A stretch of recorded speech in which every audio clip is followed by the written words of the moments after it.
মহিলারা গোসল করলে কাপড় পূর্ণ খুলতে হয়, তাহলে ছাদবিহীন গোসলখানায় তা করা যাবে কিনা এবং সেখানে কাপড় কিভাবে খুলবে ও কিভাবে পরবে জানালে ভালো হয়। এরপরে প্রশ্ন হলো, ঘুমানোর সময় স্ত্রী যদি স্বামীর ডান পাশে শুয়ে থাকে তাহলে কি কোনো গুনাহ হবে? এরপরে প্রশ্ন হলো, বান্দার অন্তরে যে খারাপ চিন্তা আসে সে সম্পর্কে কিরামান কাতিবিন কি জানেন কিনা? যদি না জানেন তাহলে তো খারাপ চিন্তাগুলো ফেরেশতারা লিখেন না, সেজন্য হিসাব হবে কিনা। খুব সুন্দর এবং ক্রিটিক্যাল প্রশ্ন। মেয়েরা মনে করে যে বিয়ের পর নাকফুল দেওয়া বাধ্যতামূলক এবং নাকফুল না দিলে স্বামীর অমঙ্গল হয়, এটা জায়েজ আছে কিনা? আমি একজন যুবক, আমার বয়স 18+। আমার মেয়েদের প্রতি খুব আকর্ষণ জাগে, প্রেম করতে ইচ্ছা করে। এমত অবস্থায় এইসব থেকে কিভাবে দূরে থাকতে পারবো বললে খুবই উপকৃত হবে। এরপরে প্রশ্ন হলো, মুমিন এক পেটে খায় আর কাফের 7 পেটে খায়, এই হাদিসটার ব্যাখ্যা কি? আল্লাহর গুণবাচক নাম বান্দার সাথে সম্পৃক্ত করলে ছোট শিরক হবে নাকি বড় শিরক হবে? আল্লাহর কোন কোন নামগুলো বান্দার সাথে সরাসরি সম্পৃক্ত করলে শিরক হবে, অনুগ্রহ করে বলে দিন। যৌতুক আদান ও প্রদানের কারণে বিবাহতে অংশগ্রহণ না করলে গুনাহ হবে কি? হস্তমৈথুন সম্পর্কে ইসলাম কি বলে ও হস্তমৈথুন করার পর কিভাবে আল্লাহর কাছে ক্ষমা চাইলে আল্লাহ ক্ষমা করবেন? পীর ধরার ব্যাপারে হাদিস কোরআন পাকের আলোকে জানাবেন। দত্তক কন্যা সন্তান ও বালেগ হওয়ার পর সে বাবার সাথে দেখা দিতে পারবে কিনা? সম্মানিত মাওলানা সাহেব, অন্যের জমিন এবং বাড়ি জোর করে দখল করে খাইলে কি হবে এই সম্পর্কে জানতে চাই। ভাইরে, অন্যের সম্পদ যদি জবরদখল করে কেউ, জোর করে আত্মসাৎ করে কেউ, গায়ের জোরে কারোর জমি কারোর সম্পদ যদি কেউ মেরে দেয়, খেয়ে ফেলে, নবী করিম সাল্লাল্লাহু আলাইহি সাল্লাম বলেছেন এই ব্যক্তির শাস্তি হবে, আল্লাহ রাব্বুল আলামিন এই ব্যক্তিকে সাতবক জমিনের নিচে ধসাতে থাকবেন, তার গলায় আল্লাহ তাআলা সপ্ত আসমান জমিন আল্লাহ তাআলা তার গলায় ঝুলিয়ে দিবেন। যারা অন্যায়ভাবে সম্পদ আত্মসাৎ করে, এরা কি সেগুলো সব ভোগ করতে পারে? ভাই, আমাদের প্রত্যেকটা মানুষের মধ্যে প্রবণতা আছে, আমরা চান্স পাইলেই অন্যের সম্পদ কিভাবে মারবো, অন্যকে কিভাবে ঠকাবো, অন্যকে কিভাবে আপনার পিছাবো, দুর্বল করব, তারটা কিভাবে মেরে খাবো, এই প্রবণতা আমাদের মধ্যে। আর যারা সৎ, তাদের একটা বড় অংশ সুযোগের অভাবে সৎ, পায় না তাই করে না, কিন্তু চান্স পাইলে একটু চেয়ারম্যান সাহেবের বদনামি তো বহুত বলতে পারেন, আপনারা বানাই দিলে এরপর দেখা যাবে গম কি পরিমাণ চুরি করে, নিজের আত্মীয় স্বজনদের দিয়া দুর্নীতি কি পরিমাণ করেন, আপনারা নিজেরে বানাই দিলে তখন টের পাওয়া যাবে। ঠিক না ঠিক? ভাইরা আমার, অন্যের সম্পদ আত্মসাৎ করাকে আল্লাহ রাব্বুল আলামিন শুধু হারাম করেছেন তা নয়, এর শাস্তি হবে কিরকম সেই পদ্ধতিও নবী করিম সাল্লাল্লাহু আলাইহি সাল্লাম বলে দিয়েছে। যারা হারামখোর, হারাম কামাই করে, এরা হারাম কামাই করে এগুলা নিজে ভোগ করতে পারে না। এগুলা কে ভোগ করে ভাই? ছেলে মেয়েরা, আত্মীয় স্বজনরা। ঠিক না ঠিক? কিয়ামতের দিন আল্লাহর কাছে কি ছেলে মেয়েরা জবাবদিহি করবে না সে হারামখোরে জবাবদিহি করবে? তার চাইতে বোকা নির্বোধ কে হতে পারে যে অন্যায় করে সম্পদ কামাই করে ভোগ করে আরেকজনে জবাব দেওয়া লাগে তার? এর চেয়ে বোকা আর কেউ হতে পারে? ভাইরা আমার, আল্লাহর ওয়াস্তে হারাম থেকে সরে আসেন। গ্রামে শহরে সর্বত্র আজ এই রোগের ছড়াছড়ি আমাদের মধ্যে, কারণ আমরা নামে মুসলমান, আমরা আসলে আল্লাহর গোলামি, আল্লাহর আবদিয়ত স্বীকার করি নাই, আল্লাহর আদেশ নিষেধের সামনে সারেন্ডার করি নাই। আমরা নামে মুসলমান, পয়সা রোজগার এগুলা 2 নম্বর পথে সব ঠিকঠাক থাকবে, আর উপর দিয়ে একটু মুসলমানের প্রলেপ লাগাই দিব, এটা কখনো অরিজিনাল মুসলমান হতে পারে? আল্লাহ তাআলা আমাদেরকে বুঝার তৌফিক দান করুন। এরপরে প্রশ্ন হলো, ঘুমানোর সময় স্ত্রী যদি স্বামীর ডান পাশে শুয়ে থাকে তাহলে কি কোনো গুনাহ হবে? ভাই, স্ত্রী ডান পাশে শোবে স্বামীর, না বাম পাশে শোবে, না দোতলা খাটে শোবে, না খাটের নিচে শোবে, এটা তাদের একান্ত ব্যাপার। শরীয়তের ব্যাপারে কোনো কিছু ঠিক করে দেয় নাই। এগুলো আমাদের মন গড়া মাসালা যে স্বামীর অমুক পাশে শুইতে হবে, না, স্বামীর কোনো পাশের বিশেষ কোনো বরকত নাই। চাইলে স্বামীর ডান পাশে শুইতে পারে, চাইলে বাম পাশে শুইতে পারে, চাইলে পেছনে শুইতে পারে, চাইলে সামনে শুইতে পারে। স্বামী স্ত্রী তারা উভয়ে তাদের যেভাবে খুশি সেভাবে শুইতে পারে। কোন নির্দিষ্ট পাশে শোয়ার কোন নির্দেশ কোরআন হাদিসে দেয় নাই। এইসব মাসালা আমরা বানায় নিছি। মহিলাদের বিরুদ্ধে মাসালা দেওয়ার ব্যাপারে আমরা বড় পটু, কোরআন হাদিস যা বলে নাই সেটাও বানায়া মহিলাদের বিরুদ্ধে ফতোয়া দেই আমরা। বেচারীরা স্বামীর কোন পাশে চলবে, কোন পাশে শোবে, কোন পাশে খাবে, কিভাবে বেশকি মারবে, এগুলো তো কোরআন হাদিস বলে নাই ভাই। বেচারীদের ব্যাপারে নিজেদের মন গড়া মাসআলা আরোপ করবেন না। কথা কি বুঝাতে পারছি? অতএব স্বামীর কোন পাশে শোবে না শোবে এটা একান্ত তাদের ব্যাপার। সব পাশেই শোয়া জায়েজ আছে, কোন পাশে শোয়া কি নাই গুনাহ না। এগুলো কুসংস্কার আমাদের। এরপরে প্রশ্ন হলো, মোমেন এক পেটে খায় আর কাফের 7 পেটে খায়, এই হাদিসটার ব্যাখ্যা কি? এরকম একটা হাদিস আছে, নবী করিম সাল্লাল্লাহু আলাইহি সাল্লাম বলেছেন, ইয়াকুলুল মুমিনু ফি মিআন ওয়াহিদিন, মোমেন এক পেটে খায় আর কাফের 7 পেটে খায়। মানে কি 7 পেটে খায় মানে কি? 7টা পাইপ থাকে নাকি? তা তো না। তো এই হাদিসের অনেক ব্যাখ্যা আছে। এর মধ্যে একটা ব্যাখ্যা হলো, অনেক মুহাদ্দিসগণ বলেছেন এই হাদিস দ্বারা আমাদের নবী সাল্লাল্লাহু আলাইহি সাল্লাম বোঝাতে চাইছেন, ইমানদার ব্যক্তি তিনি তার নিজের বাঁচার জন্য যা দরকার সেটা খায়, সেটা গ্রহণ করে।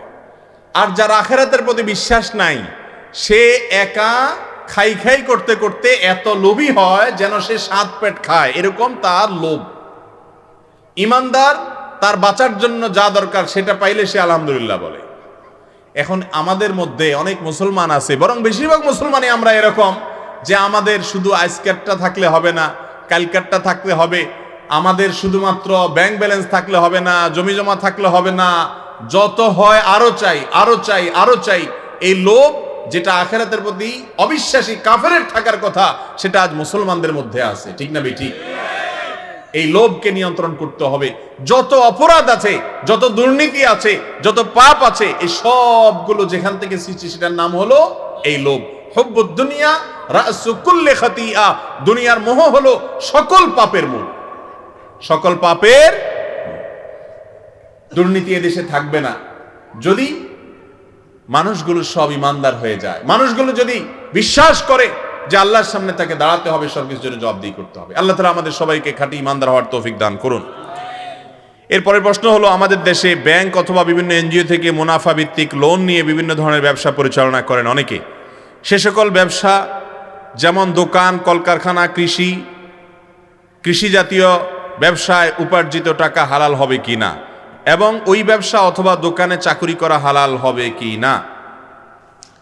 দেখুন, ব্যবসা করার জন্য বা কৃষি কাজ করার জন্য বা বিদেশ যাওয়ার জন্য বা যে কোনো কাজ করার জন্য লোন আপনি নিতে পারেন, কিন্তু সুদ ভিত্তিক লোন যদি নেন, এনজিও থেকে নেন আর যেখান থেকেই নেন, সেটাকে নবী করিম সাল্লাল্লাহু আলাইহি সাল্লাম বলেছেন, ইজতানিবু আস-সাবআল মুবিকাত, 7টা এমন অপরাধ থেকে তোমরা বাঁচবা যেই মহাপাপ মানুষকে ধ্বংস করে।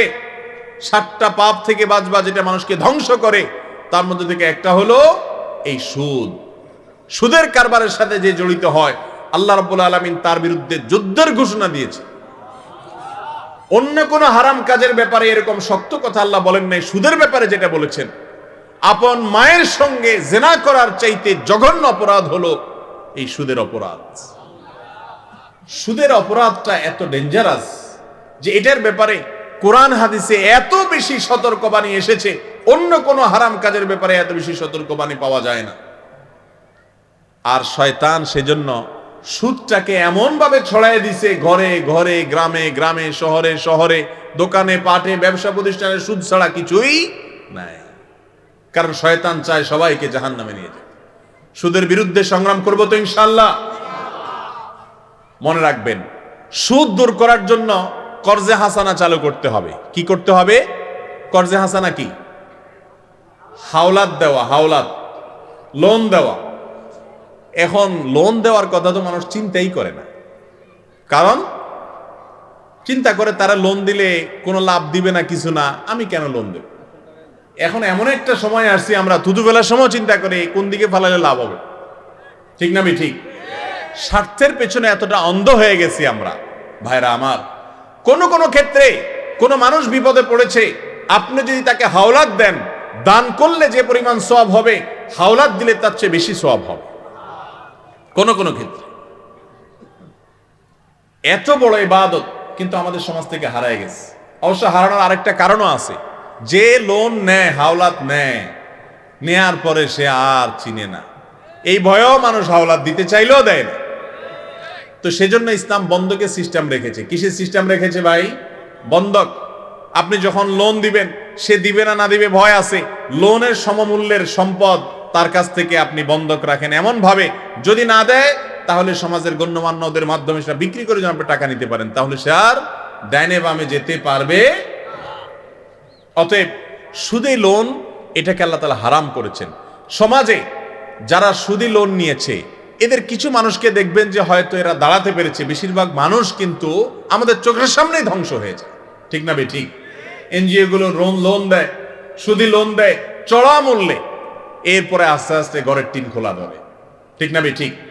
আপনার যে পুঁজি আছে অল্প পুঁজি, কোনো পুঁজি নাই, শরীর দিয়ে পরিশ্রম করে কাজ শুরু করেন, অল্প করে ছোট্ট করে ব্যবসা শুরু করেন, এরপর আস্তে আস্তে সামনে বাড়ান, কয়েক কেজি আম বেচতে বসেন, ওখান থেকে সামান্য প্রফিট হবে সেটা দিয়ে আবার শুরু করেন, এভাবে আস্তে আস্তে উদ্যোক্তা হন। কিন্তু সুদের উপরে লোন নিয়ে যদি আপনি শুরু করেন, ওই প্রেসার সামলাইতে সামলাইতে আপনি দাঁড়াতে পারবেন। আর যদি দাঁড়াইতে পারেনও, আপনার এই ব্যবসা আপনার দুনিয়া এবং আখিরাত এই সবগুলোর সমস্ত কল্যাণ এবং বরকত ধ্বংস করবেন আল্লাহ তাআলা। কারণ সুদকে আল্লাহ তাআলা হারাম করেছেন, হারামে আরাম থাকতে পারে না। এই জন্য সুদের বিরুদ্ধে আমরা দাঁড়াবো তো ইনশাআল্লাহ। আল্লাহ তাআলা আমাদেরকে বুঝার তৌফিক দান করুন। এরপরে প্রশ্ন হলো, কোন লোক যখন বৃদ্ধ হয়ে যাবে তখন তার নাভির নিচের লোম কেমন করে পরিষ্কার করবে? সে চোখেও দেখে কম, হাতও কাঁপে, এখন কি করবে? প্রথম কথা হলো যে আল্লাহ মাফ করুক, যদি কোনো ব্যক্তি এত বেশি বৃদ্ধ হয়ে যান যে নাভির নিচের লোম এগুলো, বগলের নিচের লোম এগুলো তার মানে পরিষ্কার মতো কোনো ক্ষমতা নাই শরীরে, এরকম যদি হয়, তার নিকট আত্মীয় যারা আছেন, তার ছেলে আছেন, তার আপনার অধীনস্থ যারা আছেন, আত্মীয় স্বজন যারা আছেন, তার স্ত্রী থাকলে স্ত্রী বা অন্য কেউ থাকলে তারা, আত্মীয় স্বজন রক্তের যারা আছেন, ঘরের পরিবারের লোক, তারা তাকে সাহায্য করতে পারবেন এই কাজে। যতটুকু না হলে নয় ততটুকু মুক্ত করে তাকে এই খেদমত এবং এই সেবা তাদের করার অধিকার সুযোগ আছে, সেটা জায়েজ। কথা কি বুঝাতে পারছি? এরপরের প্রশ্ন হলো, আল্লাহর গুণবাচক নাম বান্দার সাথে সম্পৃক্ত করলে ছোট শিরক হবে নাকি বড় শিরক হবে? আল্লাহর কোন কোন নামগুলো বান্দার সাথে সরাসরি সম্পৃক্ত করলে শিরক হবে, অনুগ্রহ করে বলে দিবেন।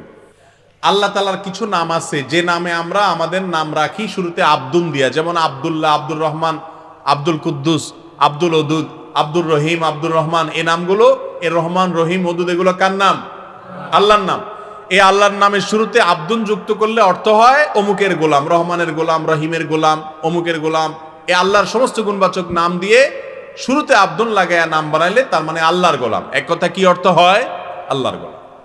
এখন আল্লাহর নাম দিয়ে শুরুতে গোলাম যুক্ত করে নাম রাখলেন, এরপরে ডাকার সময় ওই রহিমা আছে না নাই আমাদের মধ্যে, এগুলা উচিত না, গুনাহের কথা। আল্লাহর নাম যখন থাকবে তখন সেটাকে আপনি বিকৃত করবেন, সেটা গুনাহের কথা। আবার শুধু আল্লাহর নামটা দিয়ে ডাকবেন, শুধুতে আব্দুন যেটা আছে, আব্দুল্লাহ, আব্দুর রহমান, আব্দুল সবুর, আব্দুল ওদুদ, আব্দুল কুদ্দুস, এগুলো না বলে ডাইরেক্ট কুদ্দুস ও সবুর, এভাবে যদি আমরা বলি জায়েজ হবে কিনা? এটার উত্তর হলো, আল্লাহর গুণবাচক নাম দুই রকমের আছে। কয় রকমের আছে? কিছু গুণবাচক নাম আছে যেগুলোর অর্থ বান্দার মধ্যে ফিট হবেই না। যেমন কথার কথা, আল্লাহর একটা গুণবাচক নাম আছে রাজ্জাক, মানে রিজিক দাতা। মানুষ কোনোদিন রিজিক দাতা হতে পারে? অতএব রাজ্জাক বলে কোনো মানুষকে ডাক দেওয়া জায়েজ নেই। কারণ নাম যদি আব্দুর রাজ্জাক থাকে, তাকে তার কি বলতে হবে? আব্দুর রাজ্জাক বলতে হবে। রাজ্জাককে বলা তো জায়েজই হবে না, গুনার কথা, নাম বিকৃত করা। আর আব্দুর রাজ্জাকের জায়গায় শুধু রাজ্জাক বললে সেটাও কি হবে না? জায়েজ। রহমান, এটা আল্লাহ রাব্বুল আলামিনের মৌলিক নাম কিনা এটা নিয়ে ওলামাদের মধ্যে আকওয়াল, মতপার্থক্য আছে। সেজন্য আব্দুর রহমান রাখলে শুধু রহমান বলে কাউকে ডাকা উচিত না, ডাকতে হবে কি? আব্দুর রহমান। তবে আল্লাহর কিছু নাম আছে যে নামগুলোর অর্থ বান্দার ক্ষেত্রে রূপক অর্থে হলেও ফিট হয়। আল্লাহর ক্ষেত্রে যেভাবে ফিট হয় বান্দার ক্ষেত্রে তো ওই অর্থে ফিট হবে না, কিন্তু অন্যভাবে ফিট হয়, কোনোভাবে ফিট হয়। সেই নামে যদি ডাকা হয় গুনাহ হবে না, কিন্তু সেটার ক্ষেত্রে উত্তম হলো আব্দুন দিয়ে ডাকা, ডাইরেক্ট না ডাকা। যেমন কথার কথা আব্দুস সবুর, সবুর মানে হলো ধৈর্যশীল, মানুষও ধৈর্যশীল হয়। তো এই নামে যদি কাউকে সবুর বলা হয়, তাহলে আল্লাহর মধ্যে যেরকম ধৈর্য আছে ওই মাত্রার ধৈর্য মানুষের মধ্যে থাকবে না, কিন্তু আছে। সেই হিসাবে সবুর বললে গুনাহ হবে না সরাসরি, কিন্তু আব্দুস সবুর বলাটা উত্তম। আমাদের নবী করিম সাল্লাল্লাহু আলাইহি সাল্লামকে কোরআনে আল্লাহ তাআলা নিজে রাউফ বলেছেন, রহিম বলেছেন না? বলেন নাই? অতএব রাউফ, রহিম আল্লাহর গুণবাচক নাম। রাউফ মানে যার ভিতরে মায়া আছে, তো নবীজির ভিতরে মায়া ছিল, এই জন্য আল্লাহ তাকে রাউফ বলেছেন। এখন কারোর নাম যদি আব্দুর রউফ হয় আর তাকে আপনি যদি বলেন ও রউফ ভাই, তাহলে গুনাহ হবে না, কারণ এই নামের অর্থটা আল্লাহর ক্ষেত্রে ফিট হয়, বান্দার ক্ষেত্রেও ফিট হয়। যদিও আল্লাহর ক্ষেত্রে যে অর্থে ফিট হয় সেই অর্থে কোনোদিন বান্দার ক্ষেত্রে ফিট হবে না। কথা কি বুঝাতে পারছি? তো এখন কোনটা বান্দার ক্ষেত্রে ফিট হয়, কোনটা আল্লাহর ক্ষেত্রে ফিট হয়, এগুলো ঝামেলার ব্যাপার। সবচেয়ে নিরাপদ হলো আমরা আব্দুন যাদের নামের শুরুতে থাকবে তাদেরকে পুরো নাম দিয়ে ডাকবো, আব্দুন দিয়া, আব্দুন ছাড়া ডাকবো না। মনে থাকবে তো ইনশাআল্লাহ? এরপরে প্রশ্ন হলো, মহিলারা গোসল করলে কাপড় পূর্ণ খুলতে হয়, তাহলে ছাদবিহীন গোসলখানায় তা করা যাবে কিনা এবং সেখানে কাপড় কিভাবে খুলবে ও কিভাবে পরবে জানালে ভালো হয়। গোসল করার সময় পুরো কাপড় কেন খুলতে হবে? নারী হোক আর পুরুষ হোক, গোসল করার সময় যে কাপড় আছে সে কাপড় দিয়ে গোসল করে তার উপরে আরেকটা কাপড় দিয়ে তারপরে কাপড় পাল্টাবে, এই সুযোগ আছে না নেই? হয়তো একটু ভিজে যাবে, তো গামছা তোয়ালি এগুলা কেন? সে ভিজা জিনিসটা তো আবার শুকানো যাবে। মনে রাখবেন, গোসলখানায় সম্পূর্ণ যদি বিবস্ত্র হয়ে যায়, সম্পূর্ণ কাপড় কেউ খুলে ফেলে, এতে বড় কোনো গুনাহ হবে না, কিন্তু এটা অনুত্তম, অনুচিত কাজ, খারাপ কাজ। এমনকি কেউ সেখানে আপনাকে দেখছে না, তাহলে আপনি একেবারে সব কাপড় চোপড় খুলে যদি গোসল করেন, সেটা জায়েজ আছে, করলে জায়েজ আছে মানে হলো হারাম হবে না, কবিরা গুনাহ হবে না, কিন্তু এটা অনুত্তম কাজ। কেন? কারণ নবী করিম সাল্লাল্লাহু আলাইহি ওয়াসাল্লাম বলেছেন, কেউ যদি নির্জনে থাকে, একাকী থাকে, ওই সময় যদি সে বিবস্ত্র হয় যে কেউ তো দেখতেছে না, আমি একা, অসুবিধা নেই, তো তার এই কথা মনে রাখা উচিত, আল্লাহ সবকিছু দেখেন, আল্লাহকে অন্তত তার লজ্জা করা উচিত। আজকাল বেহায়াই, নির্লজ্জতা এই পর্যায়ে চলে গেছে, এগুলো আমাদের কাছে এখন আর কোনো ব্যাপার নাই। এজন্য সমাজ থেকে দেখবেন লজ্জা শরম নাই, এখন আর উঠে গেছে। এজন্য লজ্জা শরম যেন থাকে সেই চেষ্টা আমাদের করতে হবে। মেয়ে হোক ছেলে হোক, গোসল করলে সব কাপড় চোপড় কেন খুলতে হবে? যদি প্রয়োজন হয়, গামছা নাই, তোয়ালিয়া নাই, বাধ্য হয়েছেন, খুলছেন, জায়েজ আছে, কিন্তু বিনা প্রয়োজনে যখন তখন আপনি এইভাবে গোসল করা উচিত না। এরপরে প্রশ্ন হলো, বান্দার অন্তরে যে খারাপ চিন্তা আসে সে সম্পর্কে কিরামান কাতিবিন কি জানেন কিনা? যদি না জানেন তাহলে তো খারাপ চিন্তাগুলো ফেরেশতারা লিখেন না, সেজন্য হিসাব হবে কিনা? খুব সুন্দর এবং ক্রিটিক্যাল প্রশ্ন। আমাদের মনের ভিতরে যেসব চিন্তা আসে এগুলো ফেরেশতারা জানে কিনা? আমাদের মনের খবর আল্লাহ জানে, সেটা তো আমরা জানি, ফেরেশতারা জানে কিনা এটা একটা দরকারি প্রশ্ন। যদি বলেন যে জানে না, তাহলে হাদিসে আসছে, মান হাম্মা বিহাসানাতিন, যে ব্যক্তি মনে মনে কোনো ভালো কাজ করার প্রতিজ্ঞা করলো, ফালাম ইয়ামালহা, কিন্তু কাজটা সে করার সুযোগ পায় নাই, কিন্তু নিয়ত ছিল তার পাক্কা যে সে করবে, কিন্তু করতে পারলো না। হজ করবে, টাকা টুকা সব জমা দিছে, করোনা এসে গেছে, আর যাইতে পারলো না বেচারা, কিন্তু তার প্রতিজ্ঞা ছিল ঠিক, নিয়ত ছিল খাঁটি, টাকাও দিছে, কিন্তু পারলো না। তো নবীজি বলেছেন, ওই যে নিয়তটা খাঁটি ছিল, ভেজাল ছিল না, কিন্তু কোনো কারণে হয় নাই, তো আল্লাহ তাআলা তার কারণে তাকে সওয়াব দিবেন। এখন এই সওয়াবটা লিখবে কে? ফেরেশতা। তো ফেরেশতা যদি না জানে কি নিয়ত করছে, কেমনে লিখবে? এটা একটা ক্রিটিক্যাল প্রশ্ন। আবার হাদিসে আসছে, কেউ যদি মনে মনে কোনো খারাপ কাজের কথা চিন্তা করে, খারাপ কাজের কথা কি করে ভাই? চিন্তা করে মনে মনে, আর চিন্তা করার পর সে প্ল্যান করছে সে এই খারাপ কাজটা করবে, মনে মনে নিয়ত করছে, প্ল্যান করছে এই কুকামটা সে করবে, কিন্তু এরপরে সে খারাপ কাজটা আর করে নাই, আল্লাহর ভয়ে সেটা ছেড়ে দিছে, করে নাই, সাথে সাথে ওই খারাপ কাজ করার নিয়ত করার পরও যে সে করে নাই, ফিরে আসছে, এই জন্য তার আমলনামায় একটা সওয়াব লেখা হবে। এখন ফেরেশতা মনের কথা যদি না জানে লিখবে কেমনে এগুলো? এটা জটিল প্রশ্ন না? এই ব্যাপারে অনেক উলামায়ে কেরাম বলেন যে মানুষের মনের এই জাতীয় বিষয়গুলো আল্লাহ তাআলা ফেরেশতাকে জানার সুযোগ দিয়েছেন, এইটুকু সে জানে, সবকিছু সে জানে না। আবার অনেক উলামায়ে কেরাম বলেছেন, বান্দা কি নিয়ত করেছে না করেছে আল্লাহ তাআলা সেটা রিপোর্ট ফেরেশতাকে জানিয়ে দেন, আল্লাহর অটোমেটিক সিস্টেমে ফেরেশতার কাছে সেই তথ্য চলে যায়, তারা সেটা লিপিবদ্ধ করে কিরামান কাতিবিন। কিন্তু কখনো ফেরেশতারা গায়েবের মালিক হতে পারে না, আল্লাহ ছাড়া আর কেউ গায়েবের মালিক না। এরপরে প্রশ্ন হলো, কোনো হিন্দুকে বাসা ভাড়া দেওয়া যাবে কিনা, কারণ তারা সেখানে তাদের ধর্মীয় রীতিনীতি পালন করবে। হিন্দুদের সাথে সাধারণ যত কায় কারবার লেনদেন এটা করা জায়েজ আছে, এটা না জায়েজ না। তাদের অধীনে কাজ করা জায়েজ আছে, তাদেরকে কর্মী হিসেবে নিয়োগ দেওয়া জায়েজ আছে। তাদের কাছে যদি বাসা ভাড়া দেন গুনাহ হবে না।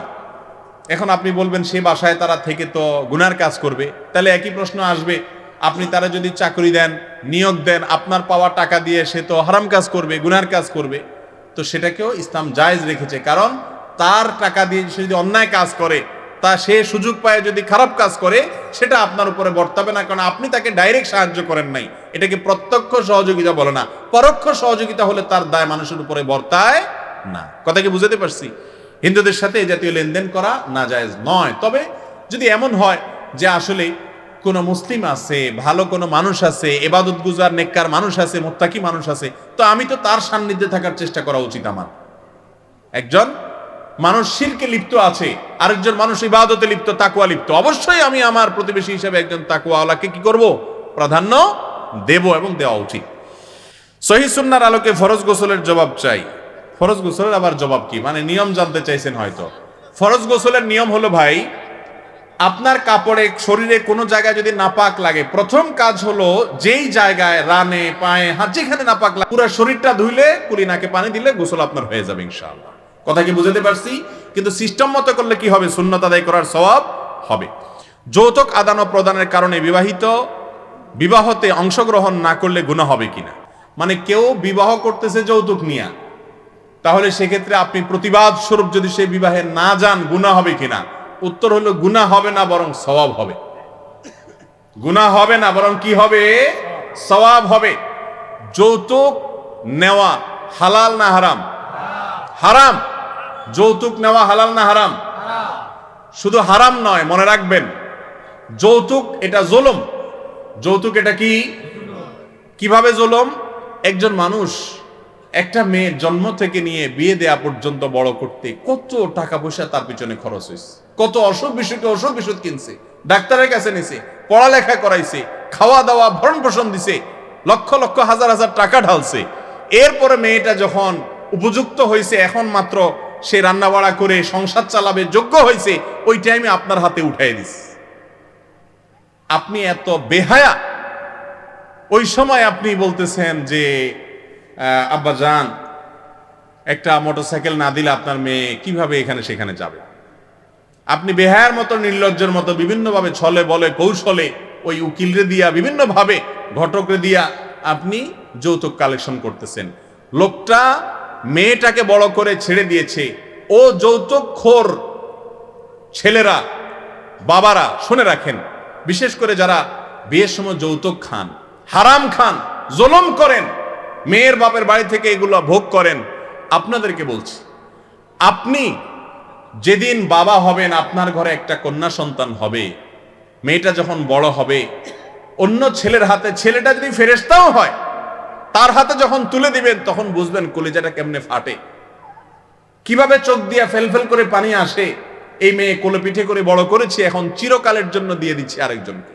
কত বড় নির্লজ্জ হলে সেই শ্বশুরের কাছ থেকে আবার কোনো টাকা পয়সা, ফ্রিজ, এটা সেটা, মোটরসাইকেল, এগুলো আশা করে। এগুলো হারাম, কোনো সন্দেহ আছে? যুবক ভাইয়েরা যারা বিয়ে করেন নাই, আমি একটু আপনাদের কাছ থেকে আজ শপথ নিতে চাই। আপনারা হাত তুলে অঙ্গীকার করবেন যে আমরা আমাদের বিবাহে যৌতুক নেব না, নিতে দেব না। নিয়ত করবেন ইনশাআল্লাহ।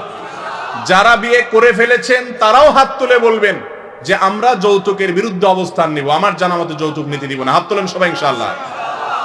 আল্লাহ আমাদের সবার হাতগুলোকে কবুল করুন। আল্লাহ যৌতুকের বিরুদ্ধে সংগ্রাম করার তৌফিক দান করুন।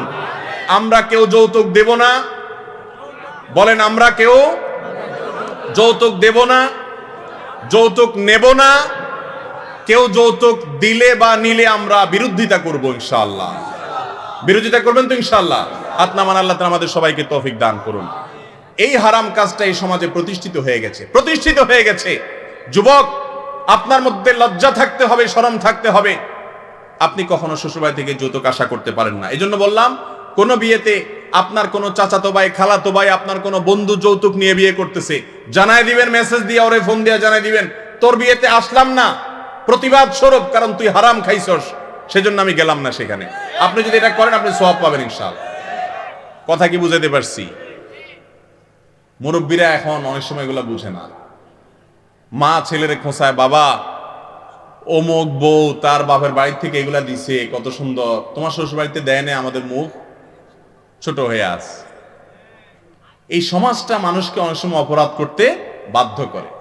ছেলে হিসাবে তখন আপনাকে ভূমিকা নিতে হবে, অনেক কথা শোনা লাগবে, যখন তখন একটু শক্ত কথা বলবেন, শক্ত বলতে মার সাথে বাবার সাথে বেয়াদবি করা যাবে না। যখন শক্ত অবস্থানে নেবেন, না মা অন্যায় করবো না, হারাম খাবো না, তখন মা বলবে বাবা রে, বিয়েটা হইতে না হইতেই এখন শ্বশুরবাড়ি ভক্ত হয়ে গেছে। এই ফতোয়া মা বাপ দিবে, কিন্তু তখনও আপনাকে শক্ত থাকতে হবে, কারণ আপনি অন্যায় করতেছেন না, আপনি ন্যায়ের উপরে আছেন। ঠিক না ঠিক? মা বাপ বললে অন্যায় করা যাবে?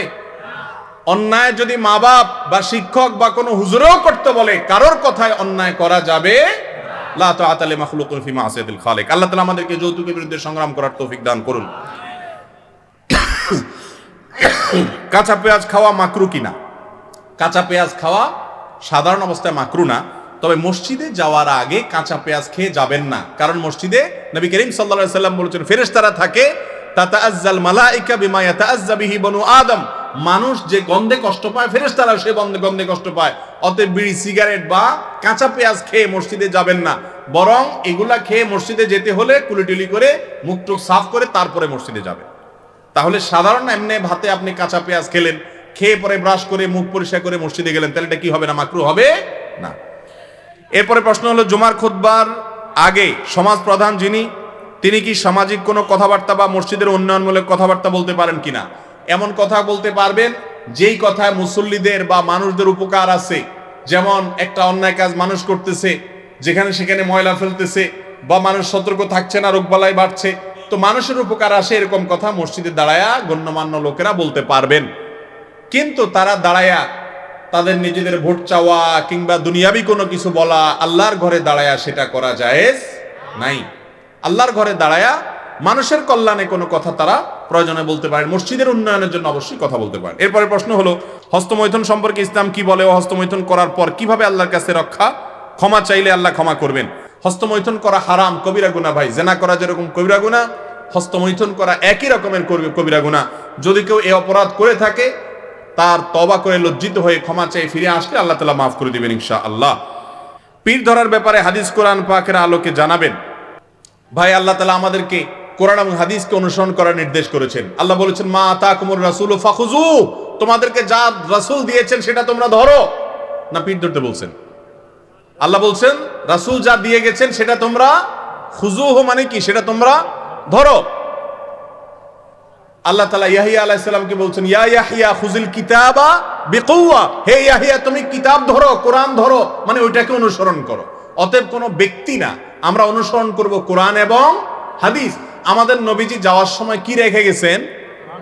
তিনি বলেছেন, তারাকতু ফিকুম আমরাইন, তোমাদের মাঝে দুইটা জিনিস আমি রেখে গেলাম, কিতাব আল্লাহি ওয়া সুন্নাত রাসূলি ওয়া সুন্নাত নবী। তোমাদের সামনে দুইটা জিনিস আমি রেখে গেলাম, সেগুলা তোমরা পাকড়াও করবা, ধরবা। একটা হলো কিতাব কোরআন, আর একটা হলো কি? হাদিস। উলামায়ে কেরামের মাধ্যমে ব্যাখ্যা জেনে সেগুলোকে আমরা গ্রহণ করব। কোনো ব্যক্তিকে অন্ধের মতো অনুসরণ করা জায়েজ নাই, বিশেষ করে যখন কোরআন হাদিস বিরোধী কিছু পাওয়া যাবে, তখনও অন্ধের মতো অনুসরণ করার সুযোগ নাই। দত্তক কন্যা সন্তান ও বালেগ হওয়ার পর সে বাবার সাথে দেখা দিতে পারবে কিনা? কোনো বা শিক্ষা প্রতিষ্ঠানে পিতার জায়গায় তার নাম লেখা যাবে কিনা? কোনো সন্তান আপনি পালক আনছেন, পালক আনলে সে আপনার আসল পুত্র, আসল সন্তান কোনোদিনই হবে। তার শিক্ষার সার্টিফিকেটে, পাসপোর্টে, বার্থ সার্টিফিকেটে, সবগুলোতে তার যে জন্মদাতা বাপের ঘরে তার নাম লিখতে হবে। আপনার নাম লিখলে 2 নম্বরই হবে। কথা কি বুঝাতে পারছি? আমাদের দেশে মানুষ পালক পালে হলো নিজের ধান্দায়, স্বার্থে।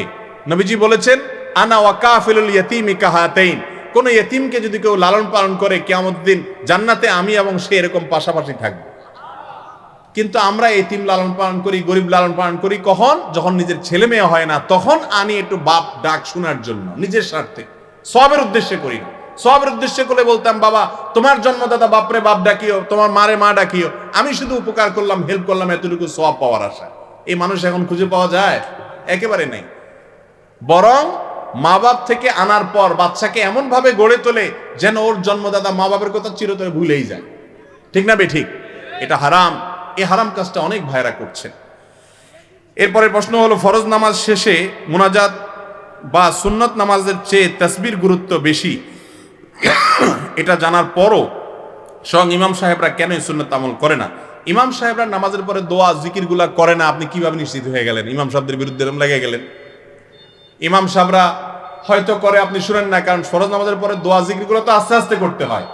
আর যদি ইমাম সাহেবরা না করেন তাই বলে সেটা কি হয়ে যাবে না, সুন্নতের খেলাফ হয়ে।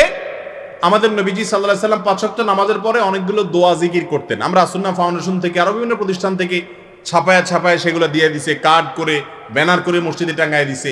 আস্তাগফিরুল্লাহ আস্তাগফিরুল্লাহ আস্তাগফিরুল্লাহ আল্লাহুম্মা আনতাস সালাম, এগুলো বলা কি সুন্নাত। এই সুন্নাতটা আমাদের সমাজে জিন্দা করতে হবে। মানুষ নামাজ পড়ে সুন্নাত পড়ে চলে যায়, সুন্নাতগুলো আমল করে না।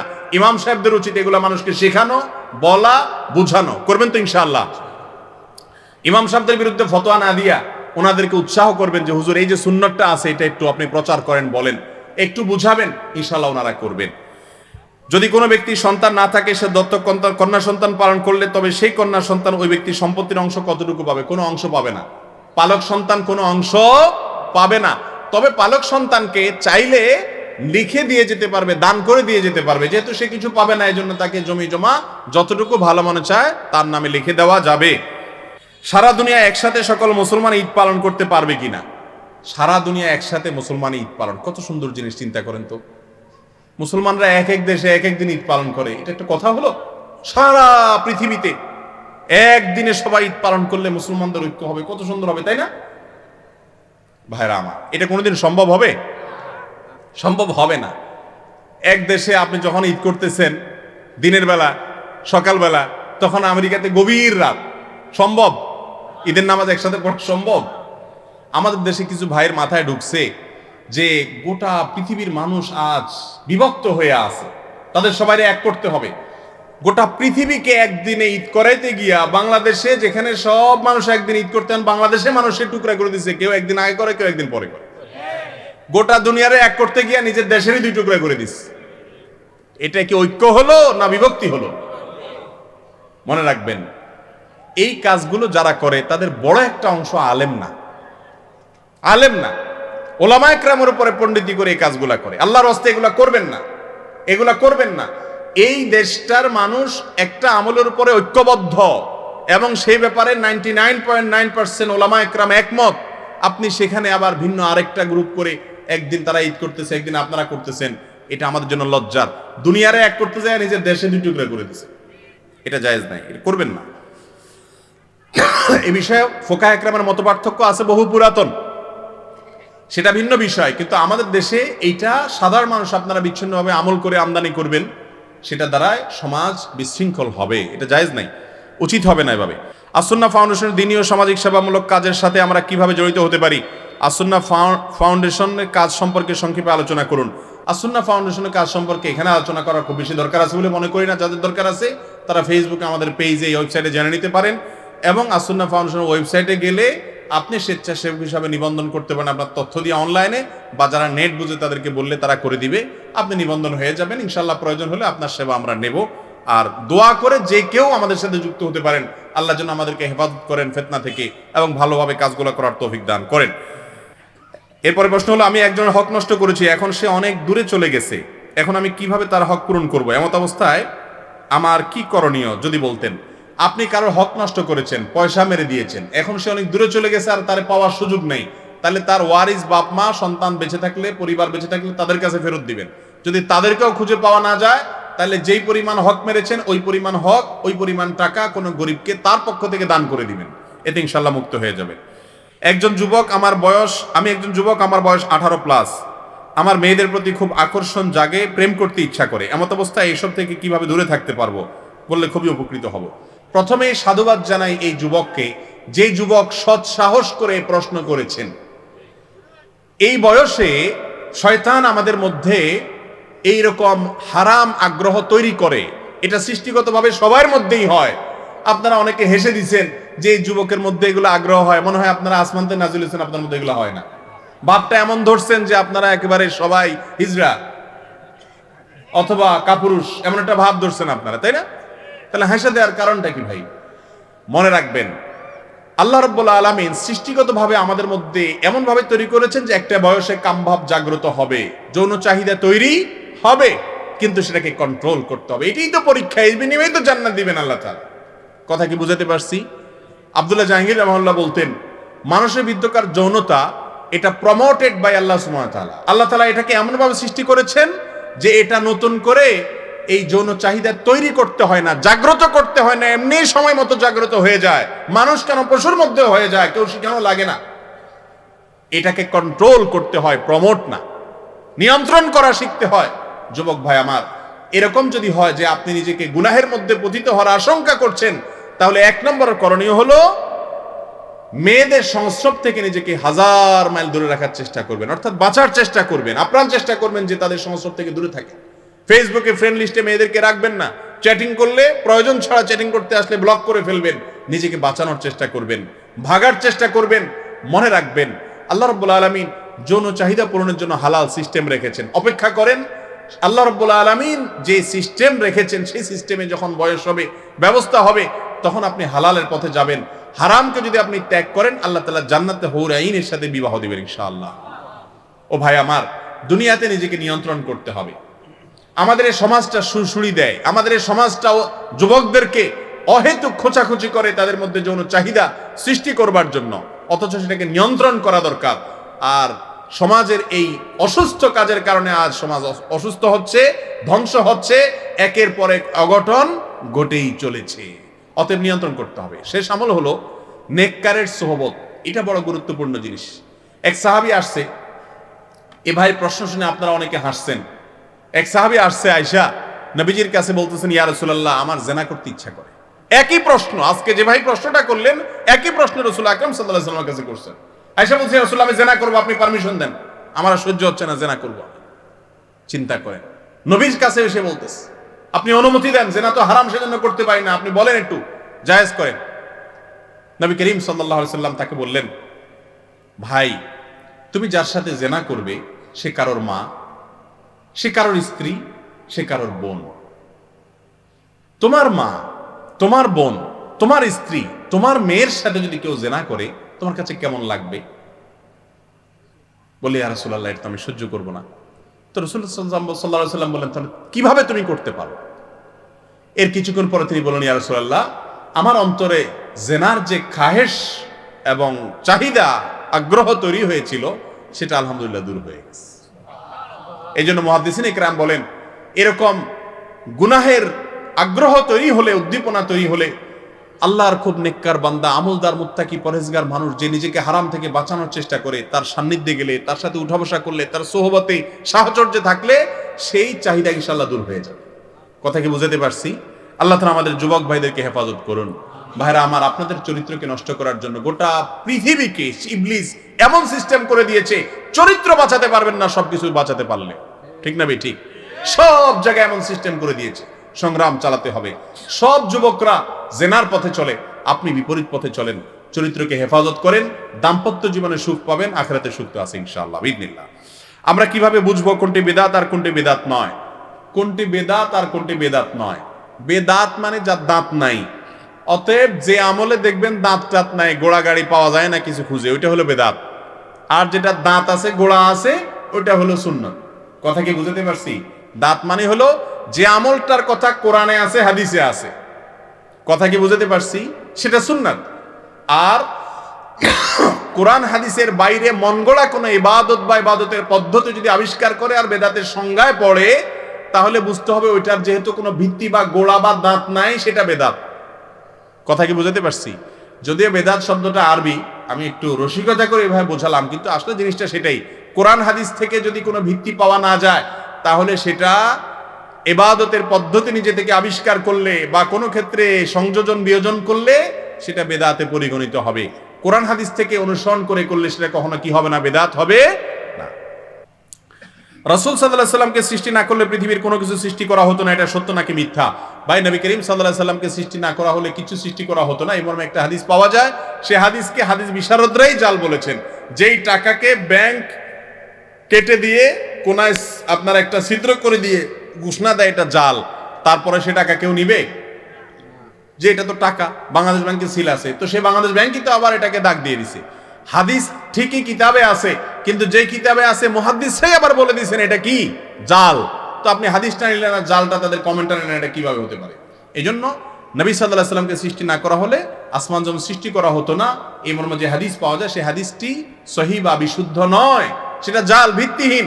তবে এটা ঠিক যে প্রিয় নবী সাল্লাল্লাহু আলাইহি সাল্লাম আল্লাহর কাছে এত মর্যাদাবান যে তার সাথে আল্লাহ সৃষ্টি জগতের কারোর কোনো তুলনা চলে, কিন্তু তার মর্যাদা দিতে গিয়ে মিথ্যা কথা বা বানোয়াট হাদিস বলার কোনো প্রয়োজন নাই। মাদ্রাসায় পড়লে কি আলেম বলে? আসলে আলেমকে এবং আলেম বলতে কি বুঝায় ভাই? আলেমের সংজ্ঞা অনেক সালাফ বলেছেন, যে ব্যক্তি এলেম অনুযায়ী আমল করে সে আলেম। আমাদের সমাজে আলেম বলা হয় কোরআন এবং হাদিসের পর্যাপ্ত নলেজ যিনি অর্জন করেছেন, কোন ওস্তাদ থেকে তাকে আলেম বলে। ওস্তাদ ছাড়া নিজে নিজে বই পড়ে শিখে ফেলেছেন, তিনি যতই শিখে ফেলেন না কেন তিনি আলেম হবেন না। আর দিন শেখার এটা পদ্ধতি না। আল ইসনাদু মিনাদ দিন, দিন ওস্তাদ থেকে শিখতে হয়, সে ওস্তাদ আরেকজন থেকে শিখতে হয়, এভাবে ধারা পরম্পরা নবী করিম সাল্লাল্লাহু আলাইহি ওয়াসাল্লাম পর্যন্ত কি করতে হয়? থাকতে হয়। জুমার নামাজের আজানের আগে ডাক দেওয়া ও মক্তবের আগে ডাক দেওয়া কি বিদআত? জুমার নামাজের আগে তো আজান আছে ডাক দেওয়ার জন্য, আর কোনো ডাক দিবেন না। কিন্তু মক্তবে শিশুদেরকে আসার জন্য যদি বলা হয় তোমরা আসো, তাহলে এটা ভালো কাজের প্রতি আহ্বান করা হলো। এটাকে যদি আজানের মতো ফরম্যাট বানায় নেয় এরকম তো কেউ করেও না। যদি করে তাহলে সেটা বিদআত হবে। এমনি বাচ্চারা মক্তবের সময় হয়েছে আসো এরকম বললে কি হবে না? সেটা বিদআত হবে না, এবং এটা আজানের মতো হয়ে যাচ্ছে, ব্যাপারটা সেরকম না।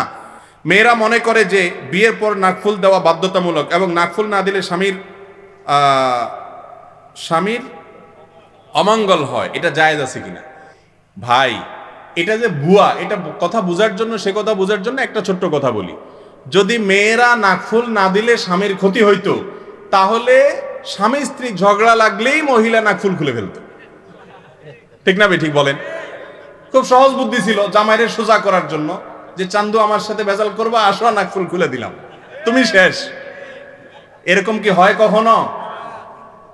কত মহিলা আছে স্বামীরে কোনো কিছুতে দমাইতে না পাইরা মাইরা কুইটা টুকরা টাকরা করে রান্না বাড়া করতেছে, পত্রপত্রিকা আসতেছে না এসব খবর।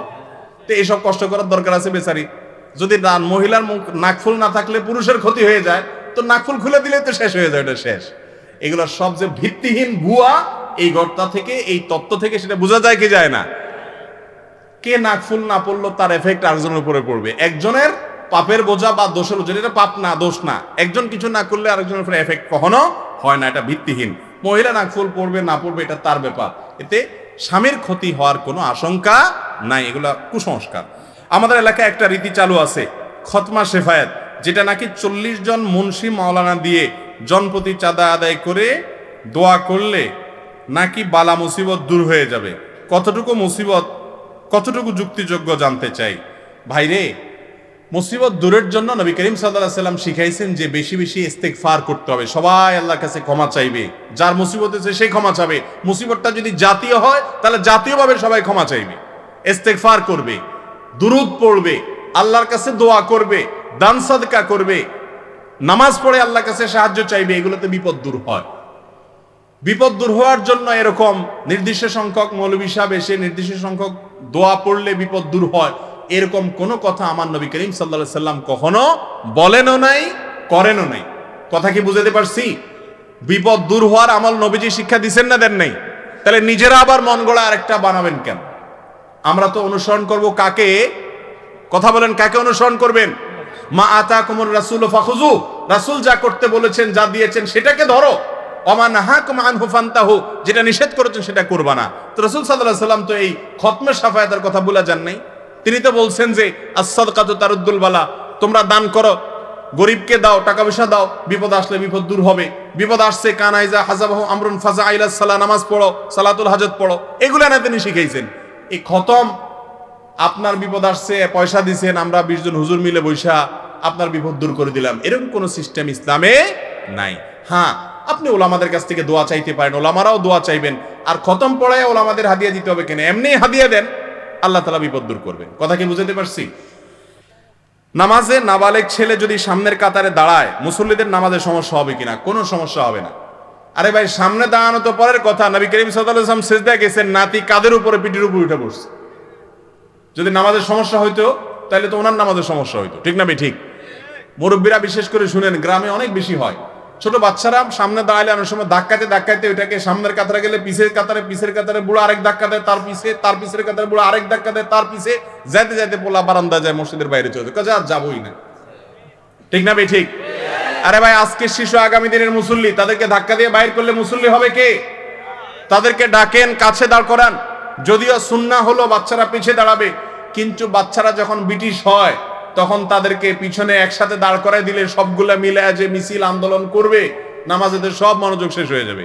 এই জন্য সেই পদ্ধতি যদি করলে ঝামেলা হয়, তাহলে বাপ তার ছেলেকে পাশে রাখলেন, চাচা সামনে রাখলেন, মুরব্বী সামনে রাখলেন, বেশি ইটিস পিটিস করে হালকা করে একটু গুতা দিলেন, একটু তাকে সতর্ক করলেন, এতে সবাই আরামের সাথে নামাজ পড়বেন।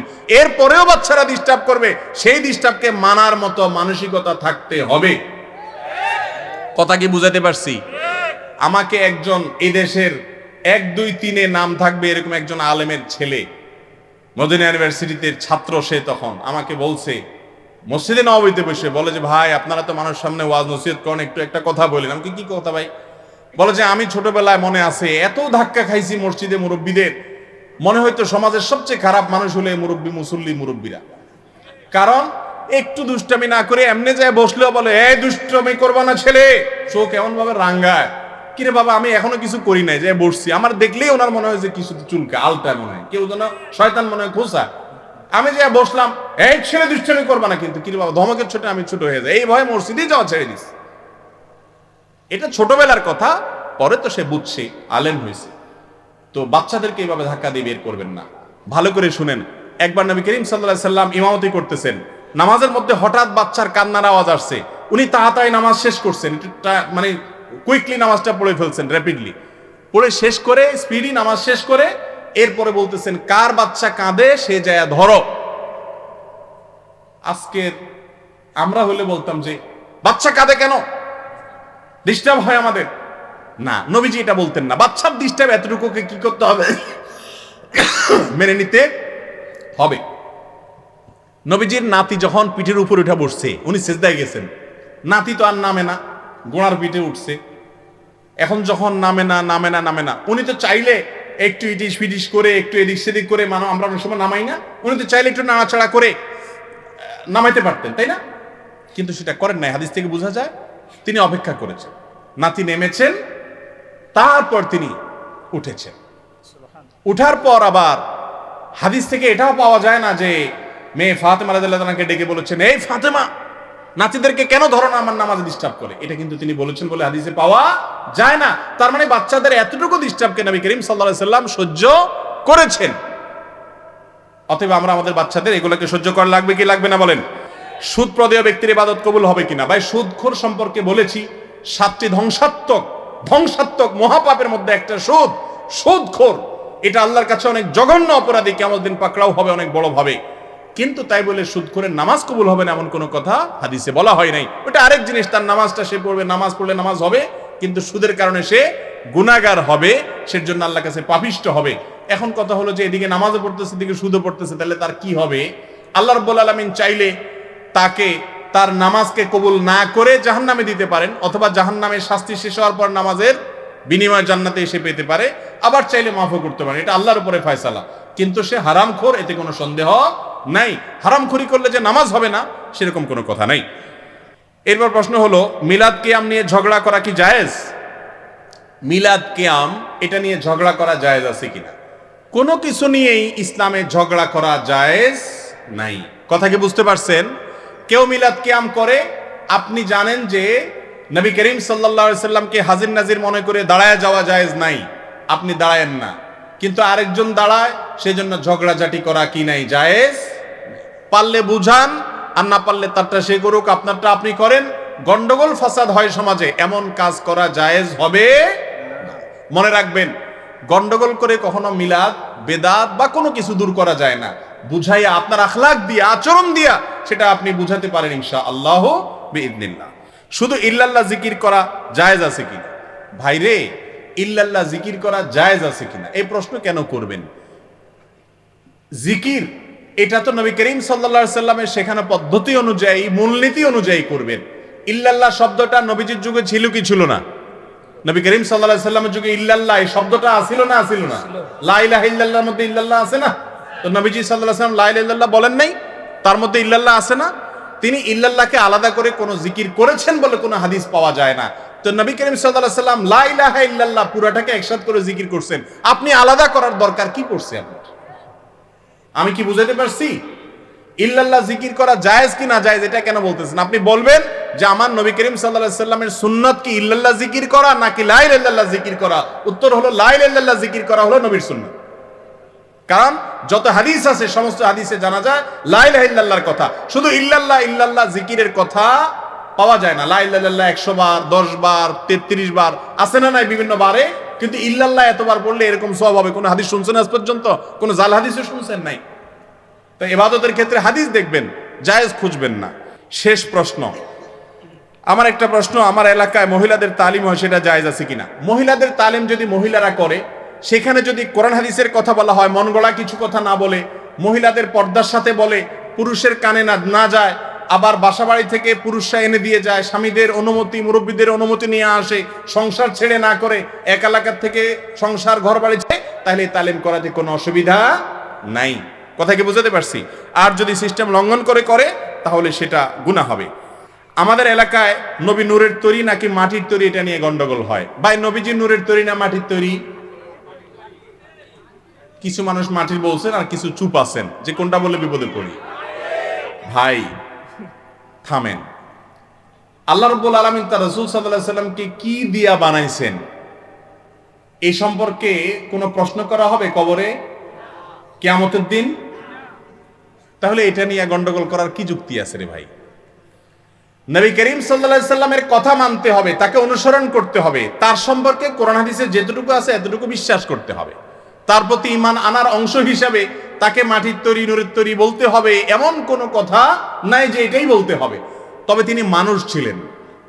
সূরা কাহফ এর শেষ আয়াত 16 নম্বর পারার একেবারে সূরা কাহফের লাস্টের আয়াতে আল্লাহ বলছেন, কুল, হে রাসূল আপনি বলে দেন। রাসূলকে আল্লাহ বলতেছেন আপনি নিজেই বলে দেন, ইন্নামা আনা বাশারুন, নিশ্চয় আমি একজন মানুষ, মিসলুকুম, তোমাদের মতো মানুষ। আরে আমাদের মতো হলে কেমনে হয়? না, একটু পার্থক্য আছে। ইউহা ইলাইয়া, পার্থক্য হলো তোমরাও মানুষ আমিও মানুষ, আমার কাছে ওহী আসে সেজন্য আমি নবী, তোমাদের কাছে ওহী আসে না সেজন্য তোমরা উম্মত, সাধারণ মানুষ। এ হলো পার্থক্য। তাহলে এই আয়াত থেকে বোঝা গেল নবীজি কি ছিলেন? মানুষ ছিলেন। আর মানুষ মাটির তৈরি, সেই হিসেবে ওনাকে মাটির তৈরি বলা হয়। কিন্তু মাটির তৈরি বললে যদি আমাদের কিছু ভাইরা কষ্ট পান, দরকার নাই তো, আপনি বলেন নবীজি মানুষ ছিলেন, বাস। দরকার কি আপনার মাটির তৈরি এটা আলাদা করে বের করার? হাদিস কোরআনে কোথাও উনি কি দিয়ে তৈরি হয়েছে উপাদানের কথা আলাদা করে খুঁটে খুঁটে বলা হয় নাই। তিনি মানুষ এটুকু বলেন, তিনি নবী, তিনি মানুষ ছিলেন, বাস। মানুষ কিসের তৈরি সে সবাই জানে। এটা আর খুঁটিয়ে বলে সমাজে যদি বিবাদ তৈরি হয়, মানুষ ভুল বুঝে, অনেকে তো মনে করে নবীকে মাটির তৈরি বললে তারা রাসূলের দুশমন, এদেরকে হত্যা পর্যন্ত করতে হবে, এরকম উগ্র এবং চরম কথা পর্যন্ত অনেকে বলে কি বলে না। আল্লাহ তাআলা আমাদের ভাইদেরকে হেদায়েত দান করুন। শুধু একটা কথা বলে শেষ করি, সেটা হলো ভাই, নূর মানে কি জানেন? আলো। আর মাটি মানে তো মাটি। আমাদের সমাজে কিছু মানুষ বলে, কিছু ভাইরা, আমাদেরই ভাই, তারা আমাদেরই ভাই, মুসলমান ভাই, তারা বলেন যে নবীজি নূরের তৈরি।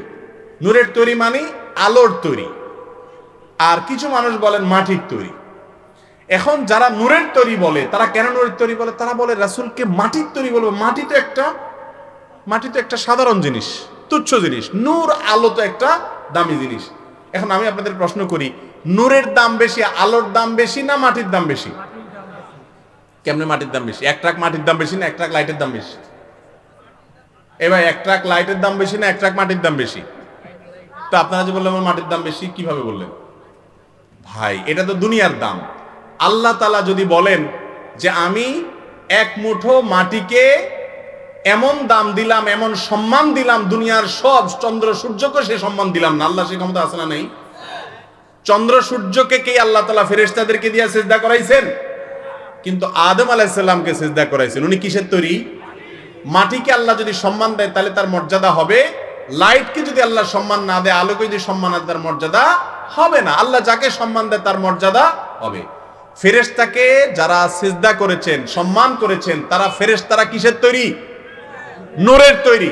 তাহলে আমার নবীজিকে যদি আপনি নূরের তৈরি বলেন, উনি ফেরেশতাদের দলে যাবেন। ফেরেশতাদের দলে গেলে সিজদা দেওয়া পার্টি হবেন না নেওয়া পার্টি হবেন?